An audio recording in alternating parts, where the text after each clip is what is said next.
Hello, this is Carmen Richardson with National University. I'm a teacher candidate taking the class of Classroom Management. We are studying how to keep our schools safe for K through 12 environments. I read the book, And Words Can Hurt Forever, How to Protect Adolescents from Bullying, Harassment, and Emotional Violence. I determined that the best way to see if our schools are safe would be to interview a high school student. Today I will be interviewing Mackenzie Richardson, who just completed her freshman year at Eastlake High School. Eastlake High School has a total of 4,000 students. In the 2011-2012 freshman year had a record-breaking 1,000 students this year. Out of that student population, their suspension rate was 13.4% and 0 expulsions. The support staff consisted of only 1 school psychologist and no social workers assigned to the school out of that entire student population. However, there are 8 school counselors, assistant principals, and of course the primary principal. Despite that, the high school is considered a success in Chula Vista with having an overall API of 811. I'd like to interview Mackenzie to see what she feels the school climate is as far as, is it a safe school? Is it a caring school? Is it a school that she would recommend to other students? Mackenzie, thank you for taking time to meet with me and help me on my project talking about safe schools and keeping schools safe. I'd like to ask you a question. There's always a lot of information at schools about anti-bully behavior and how to possibly protect yourself against a bully. But I'm curious, how do you define a bully? I define a bully as someone who verbally, emotionally, or physically hurts someone. Do you think you have to know that person to be bullied by that person? Could it be someone you know? Is it a stranger? It can be anyone, essentially. How do you define emotional abuse versus verbal abuse? Emotional abuse can tie in with cyberbullying because on humiliating someone in public, perhaps not necessarily saying something to their face, but even just behind their back and them finding out about it, or talking to someone else about that person when them overhearing, preying on someone's fears and weaknesses, that could tie in with emotional bullying. At your particular school, do you feel that there is a climate, meaning, do you feel there is a strong presence of anti-bullying behavior? Do you feel like the school teachers are there to help prevent it? Or do you feel they turn their back when they see it? I think that the teachers definitely help prevent it. We have a pretty strong anti-bullying, no tolerance thing going through our school. Whenever teachers witness kids teasing each other, even if it's just between friends, they usually try to break it up. Counselors are always there to talk to. We have a program at our school called peer mediation, and that's a club basically of teens who come together and act as counselors for teens who don't want to go to adults. And the punishments for bullying are pretty harsh, and that tends to keep everyone in line. So what are the punishments? If there was some, like, give me an example. Per se, if in English class 2 boys were teasing another boy about something, the teacher would come over and give them a warning first and say, if you don't do that, if you do that again, I'm going to give you a referral, which is when they send them to the principal's office, and then the principal decides the punishment from there. And then usually if the kids do it again, they get a referral.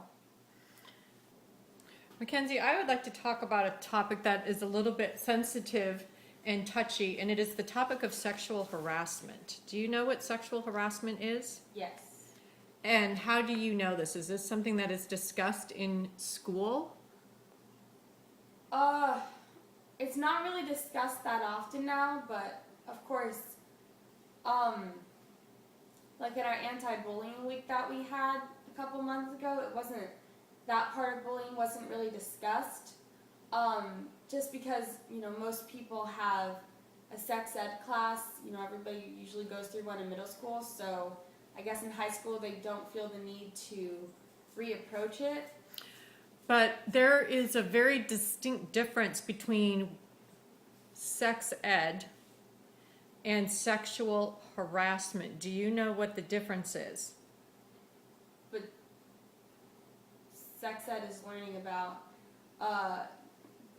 STDs and diseases and types of birth control and what happens during sex and the circle of life. Okay. And whatnot. Actually, that's the biological definition and textbook definition of what you would learn in the classroom. But sexual harassment is a form of bullying. Earlier, and it is because somebody is making you or trying to make you feel bad, either for your sexual orientation, if you are gay, lesbian, transgender, or you don't know.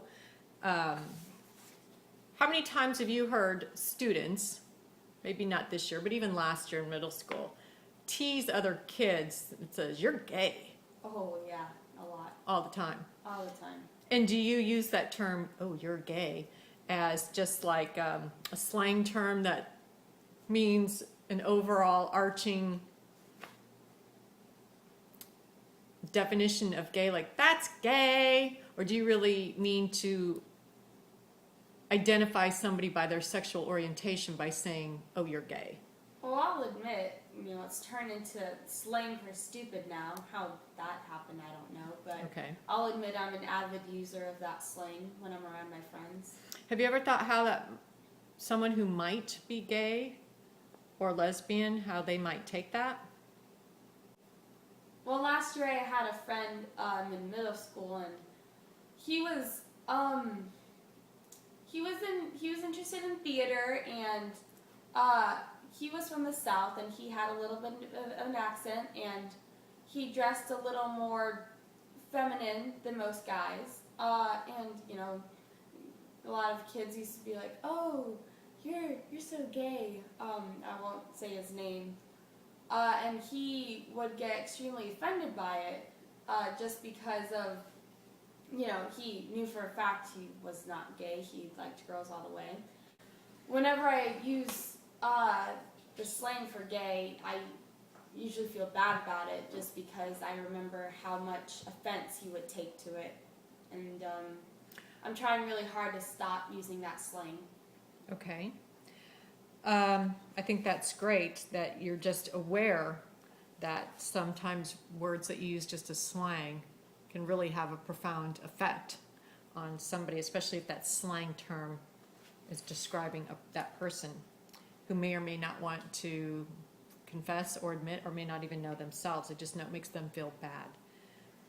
We had a dialogue about a friend of yours who was experiencing latent sexual harassment in the classroom. Could you describe quickly that scenario for me of what was going on?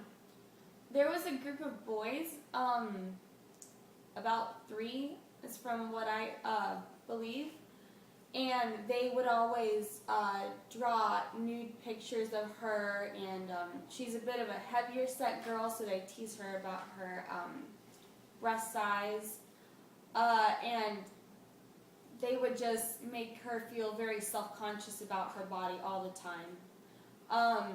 She complained to the teacher. Her mom was a teacher at one of the high schools in this district, so her mom had a part in that, but she complained to the teacher, and the teacher tried to stop it when they could, but of course you can't catch it all the time, and the boys got sneaky, and it just kept getting worse and worse. So eventually she went to the assistant principal and reported it, and the boys went in for confrontation, and the teacher said, or the assistant principal said, we have, did you do these actions, and if you're lying, we can find out from other witnesses in the classroom if you did it. And the boys confessed, and they all got suspended for a couple of days, and that was the end of that.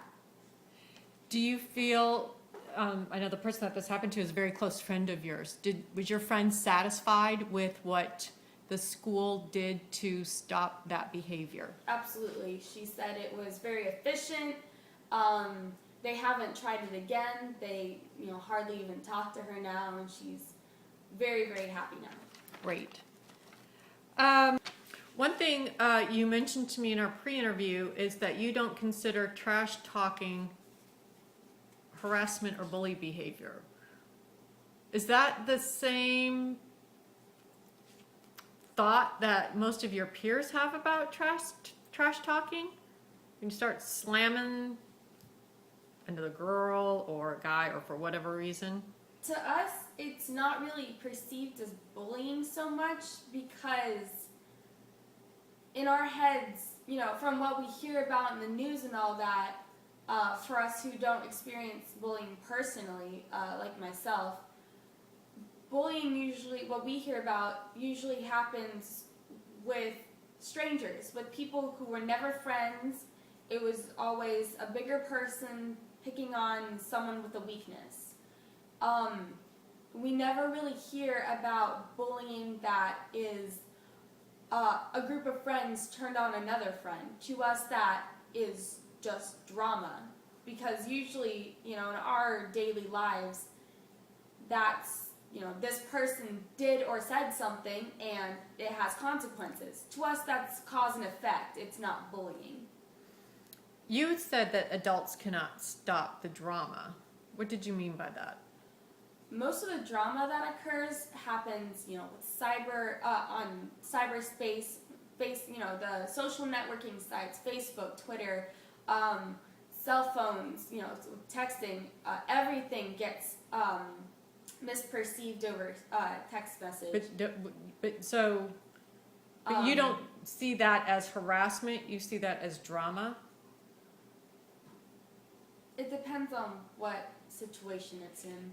I guess what I'm getting at is, how does your peer group draw the line in the sand between drama and harassment or bully behavior? Because from my interview with you, it seems to me that the things you describe are clearly bully behavior tactics, but yet your peer group is interpreting them as just normal teenage drama. Would you agree with that statement or disagree? I can see that from an adult's point of view, it could be perceived as bullying.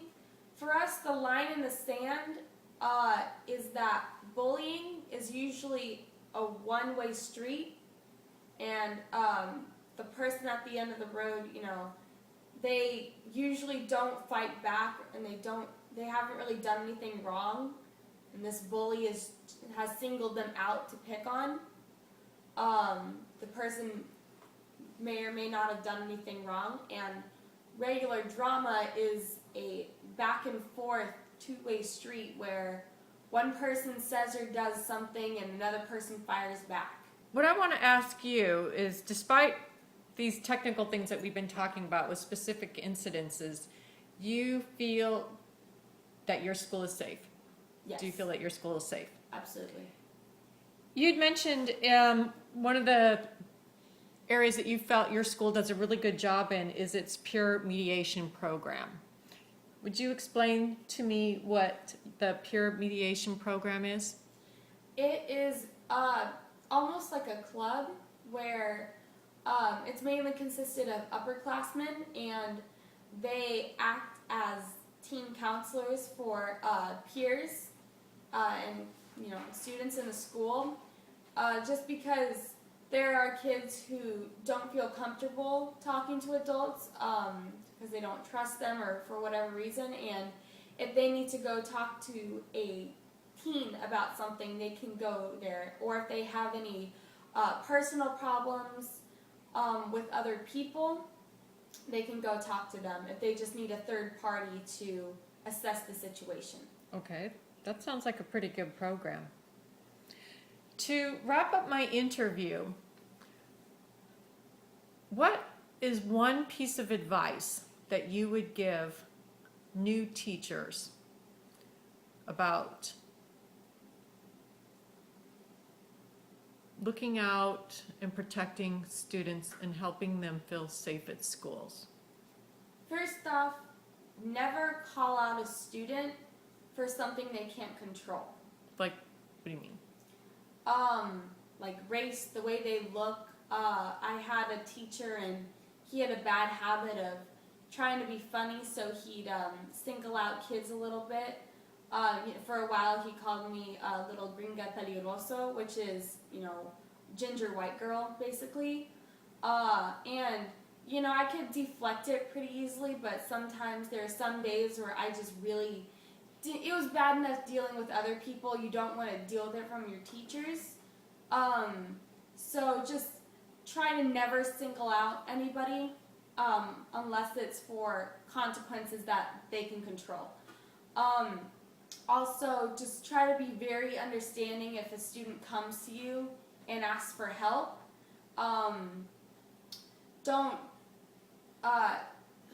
You should always try to make time for them, because that extra step can be a big game changer, and it just helps them feel more accepted and makes them feel like they have some importance, and they feel like they can go to you if they need help. And then just to try to catch when students are talking about another student and it's really negative talk, just try to stop it the best you can, because it will make a difference. I know that teachers sometimes can be a little, they could be a little intimidated by kids, especially high school kids, because we sometimes disrespect authority. I have a teacher and he's very timid, and there are some days where I think to myself, if I ever need to go to you for help, I don't think I would, because you don't do anything. So it's just very important to stand up to kids and make sure they know who's in charge, so that you can help deflect negative behavior. Well, Mackenzie, that was pretty profound and wrapped up this interview better than I could have with that great conclusion. Thank you so much for your time, and my fellow students, thank you as well. They can gain even more insight to what really happens in a high school environment from a high school perspective. Thank you.